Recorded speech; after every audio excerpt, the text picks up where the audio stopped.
This video is sponsored by Ram Ram Group of Companies, co-sponsored by Nature House and Bhaiya Ji Silver Coated Ilaichi। दोस्तों, इस दौर के पत्रकारों की तो हालत आप जानते ही हैं। उन्हें मौका नहीं मिलता, वरना सार्वजनिक मंच पर सबके सामने अपने आका अपने साहिब के चरण चाटने लग जाए। लेकिन बड़ी सलीके के साथ अगर इनकी परतें कोई उधेड़ता है तो इस दौर का एक ही नेता है, नाम है अखिलेश यादव। आप याद करिएगा, साल 2022 के बाद से उनके लिए सिर्फ सरकार ही नहीं है जिसकी आलोचना करनी है, बल्कि वो वक्त वक्त पर इस देश की गोदी मीडिया को डोज देते रहते हैं। वो मीडिया जो वक्त वक्त पर बताती थी कितने दंगे हुए, किस तरह से माहौल खराब है, आज बड़ी बड़ी घटनाओं पर भी बीजेपी के नेताओं के चरण चाटने से बाज नहीं आती।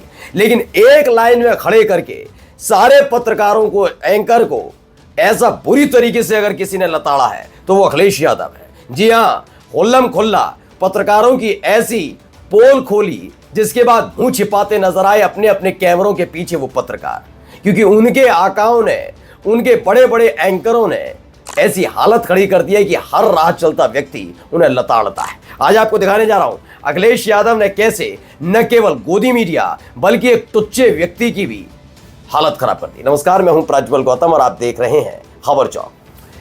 मेरा मानना है कि आप जब भी पत्रकारिता करें तो पत्रकारिता में सबसे महत्वपूर्ण यह होता है कि जो गलत हो गलत, जो सही है वो सही। याद करिएगा, आपके अपने चैनल खबर चौक ने थोड़े दिन पहले खबर दिखाई थी जिसमें ब्रजेश पाठक के खिलाफ समाजवादी पार्टी के आईटी सेल की तरफ से एक अभद्र टिप्पणी की गई थी।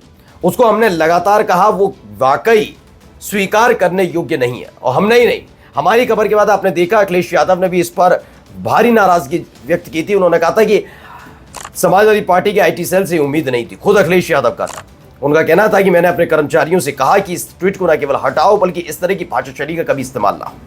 यही खबर हमने आपको दिखाई थी। वो बात अलग है कि जब बीजेपी के नेता ने ब्रजेश पाठक का फोटो लगाकर वैसी ही भाषा शैली का इस्तेमाल किया तो ब्रजेश पाठक को फर्क नहीं पड़ा। खैर, जो खबर है उसके बारे में बताना चाहिए। भाषा का मर्यादा, तमाम चीजों की मर्यादा रखनी चाहिए। लेकिन क्या इस देश की मीडिया वो रखने दे रही है?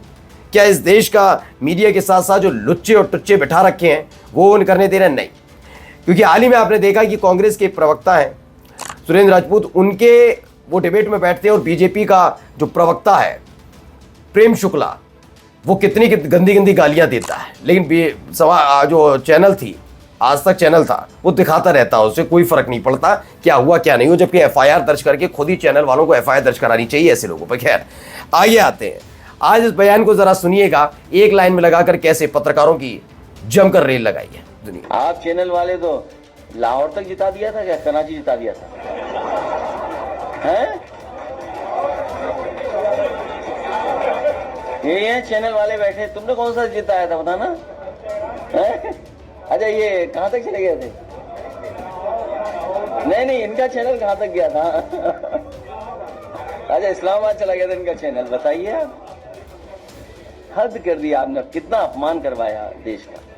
तो याद आ गया आपको, जब पहलगाम आतंकी घटना हुई थी उसके बाद दबाव था, दबाव के बाद आपने देखा कई तरह के हाथ पांव मारे गए और उसके बाद पूरा का पूरा चीजें बनती है। मतलब कि ऑपरेशन सिंदूर होता है, उसकी तारीफ हर कोई करता है, सरकार के साथ पूरा विपक्ष खड़ा होता है, लेकिन इस देश की मीडिया ने सारी हदें पार कर दी थी।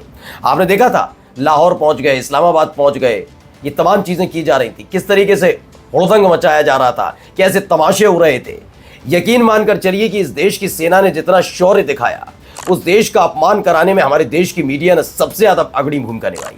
पूरी दुनिया में थू-थू हो रही थी कि कितने गलीज किस्म के एंकर और पत्रकार बिठा रखे हैं। गलीज का आ जा रहा था, ये बहुत अपने आप को राष्ट्रवादी बनने की कोशिश करते हो, लेकिन सारे के सारे गलीज बन चुके थे। इनमें से तो एक ऐसा था जो अलग से वीडियो बनाकर कहता है कि हाँ, एक दो खबर अगर हमने गलत चला दी तो क्या, हम तो मोरल अप कर रहे थे। उस आदमी को तनिक शर्म नहीं आई कि वो झूठ बोलने के बाद, गंदगी परोसने के बावजूद भी उस पर कैसे मुस्कुरा रहा है, इठला रहा है। तभी तो ऐसे बेशर्मों को लोगों ने देखना बंद कर दिया है। अखिलेश यादव ने उन्हीं के पत्रकारों के सामने उनसे पूछा, तुमने कौन सा जिता दिया था? बात सिर्फ इनकी नहीं है। अब देखिए, दरअसल प्रेस कॉन्फ्रेंस चल रही थी और ये आदमी मैं पहले भी दिखा चुका हूं, ये अरुण यादव, ये बहुत गंदी, अभी हाल में जब रोने लग गया था ये आदमी, जब एक पत्रकार हैं साक्षी जोशी, उन्होंने इनके खिलाफ एफआईआर दर्ज कराई। जब पुलिस ने इसे पकड़ लिया था तो हाथ जोड़ रहा था, नाक रगड़ रहा था। अब इसकी हालत खराब हो गई थी। ये लेकिन ये अपनी गंदगी से बाज नहीं आता। ये इतना गंदा आदमी है। ये महिला पत्रकारों से, महिला नेत्रियों से, विपक्ष के नेताओं के बारे में गंदे गंदे फोटो बनाना, ये इसका धंधा है। इसका धंधा बता रहा हूं, काम नहीं हो सकता, या इसका शौक नहीं, धंधा है इसका, उसी से इसकी रोजी रोटी चलती है। तो ये आदमी है, इसके लिए बताया कि देखिए कैसे शब्दों का इस्तेमाल करता है व्यक्ति। लेकिन इसके खिलाफ एफआईआर दर्ज नहीं होती, इसे जेल की सलाखों के पीछे नहीं भेजा जाता। यार जैसे ही अखिलेश यादव ने कहा तो देखिए कैसे मुस्कुरा रहा है। देखो यदमुल्लो, हमारा प्रचार अध्यक्ष जी करते हैं, अब भी इस आदमी को इतनी शर्म नहीं। और मैं सच में, मुझे इससे कोई गुरेज नहीं है, इस आदमी से सच में। इस आदमी से क्या ट्रोलर है, लुच्चे क्या करते हैं, वो यही काम करते हैं। लेकिन हंसी इस बात की है कि रामराज का दावा करने वाले, सोचिए इतने ज्यादा दरिद्र हो चुके हैं वैचारिक तौर पर कि अपनी ताकत का इस्तेमाल उनके खिलाफ कर रहे हैं जो आवाज उठाते हैं, जो आलोचना करते हैं, जो सवाल पूछते हैं।